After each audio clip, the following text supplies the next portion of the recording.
ദൈവ തിരുനാമം മഹത്വപ്പെടുമാറാവട്ടെ.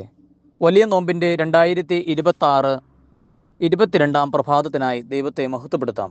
വലിയ നോമ്പിൻ്റെ 2 പകുതിയിലേക്ക് നാം അടുത്തു വരുമ്പോൾ ഇന്നത്തെ നമ്മുടെ ധ്യാന ചിന്ത അനുതാപം നമ്മളിൽ ഉണ്ടോ എന്നതാണ്. എന്താണ് അനുതാപം? ചുരുക്കി പറഞ്ഞാൽ ഒറ്റ വാക്കിൽ ദൈവസ്നേഹം കട്ട പിടിച്ചതാണ് അനുതാപം.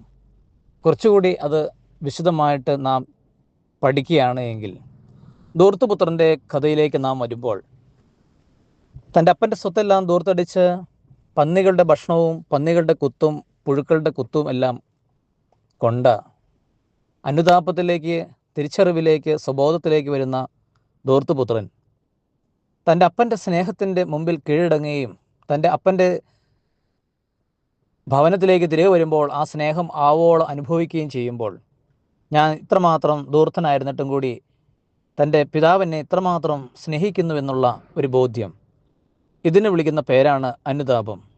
നമ്മൾ പാപം ചെയ്തു പോയല്ലോ എന്നുള്ള തിരിച്ചറിവല്ല, മറിച്ച് ഞാൻ ഇത്രമാത്രം പാപം ചെയ്തിട്ടും എൻ്റെ ദൈവം എന്നെ ഇത്രമാത്രം സ്നേഹിക്കുന്നല്ലോ എന്നുള്ള തിരിച്ചറിവാണ് അനുതാപം, പാപബോധം, പശ്ചാത്താപം. ഈ 2026 നോമ്പ് ഉപവാസം എടുക്കുമ്പോൾ ഈ ഒരു തിരിച്ചറിവിലേക്ക് പരിശുദ്ധാത്മാവ് നമ്മളെ വളർത്തട്ടെ, ബലപ്പെടുത്തട്ടെ, ബോധ്യങ്ങൾ കൊണ്ട് നിറയ്ക്കട്ടെ.